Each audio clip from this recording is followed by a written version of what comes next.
کہ شیطان کہاں ہے؟ شیطان یہاں بھی ہے، وہاں بھی، کوئی ایک جگہ تھوڑی ہے، وہ ادھر بھی ہے اور ادھر بھی۔ اس سے بڑا نادان کون ہوگا جو یہ یقین کر بیٹھے کہ درگاہ کی چہار دیواری میں یا کعبے میں ہم سے دور رہے گا شیطان۔ پتھر اگر انسان کو شیطان سے محفوظ رکھ سکتے تو بغداد کے بازاروں میں ہیروں کے مول بک رہے ہوتے پتھر۔ تمہیں حضرت بایزید بسطامی کا ان کے حج والا واقعہ سنایا ہے میں نے پہلے کبھی۔ ایک بار حضرت سفر حج میں تھے، ستاروں سے رہنمائی لیتے ہوئے صحرا پار کر کے بلاخر جا پہنچے مکہ۔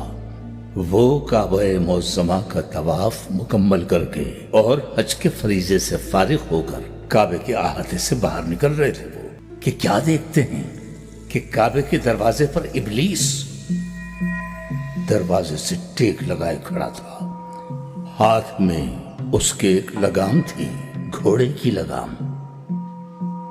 حضرت اسے دیکھتے ہی پہچان گئے۔ اہل اللہ شیطان کو دور سے پہچان لیتے ہیں، یہ ایک الگ معاملہ ہے، کسی اور موقع پر بتاؤں گا۔ تو بایزید بسطامی نے اسے دیکھتے ہی پہچان لیا، ششدر رہ گئے۔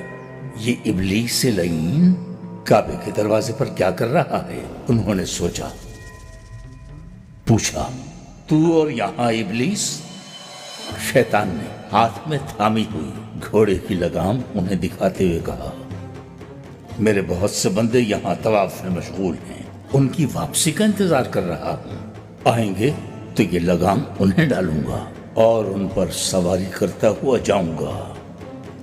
یہ سنا تو حضرت بایزید بسطامی نے پریشان ہو کر ابلیس سے پوچھا، کیا میں بھی ان میں سے ہوں جنہیں تو لگام ڈالے گا؟ ابلیس نے ان پر ایک نظر ڈالی، پھر مسکرایا اور طنزیہ انداز سے ایک زوردار خیخا لگایا اور پھر آہستگی سے ان کے کان میں بولا، تم پر تو میں بغیر لگام کے سواری کر سکتا ہوں۔ ہاں، یہی ایک تلخ حقیقت ہے۔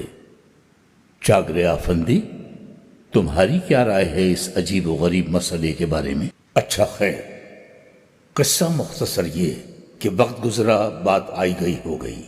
حضرت بایزید بسطامی اپنے ملک لوٹنے کے لیے مکہ سے روانہ ہو گئے۔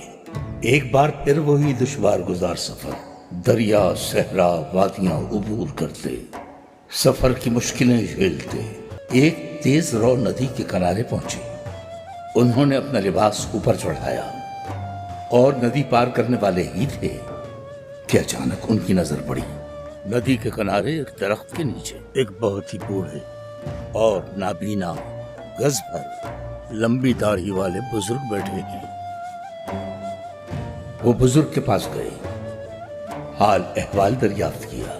بزرگ بولے، بینائی سے محروم ہوں فرزند، حج کر کے لوٹا ہوں اور پریشان بیٹھا ہوا ہوں۔ میں بوڑھا نابینا اس حالت میں ندی کیسے پار کروں؟ حضرت بایزید بسطامی کا دل بھر آیا۔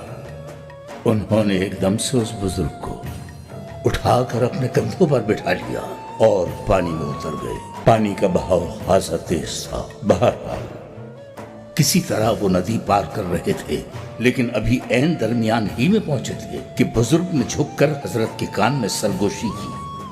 کہا تھا نا تم سے کہ تم پر تو بغیر لگام کے سواری کر سکتا ہوں۔ تو پھر شیطان کہاں ہوا؟ پھر شیطان کو تلاش کرنے نکلو تو یہاں بھی ملے گا، وہاں بھی ملے گا۔ اس زوم میں مت رہنا کہ بچ جاؤ گے اس سے۔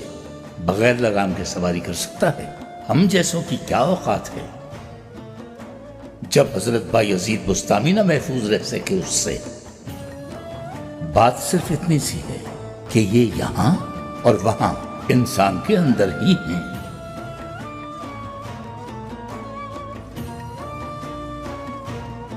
اسی لیے کہا گیا کہ تلاش کرنا ہو تو یہاں ڈھونڈو نہ وہاں، صرف اپنے اندر تلاش کرو۔